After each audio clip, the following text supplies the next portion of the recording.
I was raised in a fundamentalist Christian home where my father took every word of the Bible literally. He was attracted to Solomon's advice not to spare the rod in disciplining a child. One day he went out into the bush and pulled down a branch, from which he made a cane. This was so he could bring up his daughter in the fear of the Lord. Up until then my father had used his bare hand to slap me on the bottom or bang me across the head. These punishments began at the age of 4, when I had forgotten to put a toy away. In my father's view, a child is born in sin. Any act of imperfection could never be regarded as an experience of learning, but rather as an act of defiance against God. On one occasion I accidentally knocked over a glass of water. This was seen as yet another example of sinfulness, and the punishment followed swiftly.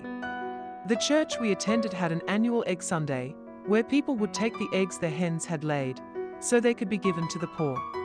I had collected 3 eggs that morning, but on my way to church I tripped over a hole in the unsealed road. Blood was pouring from my leg and the eggs were smashed. When I arrived home, my father did not attempt to treat my injury. Instead, he pulled out the cane. The punishment was for being too lazy to watch where I was walking.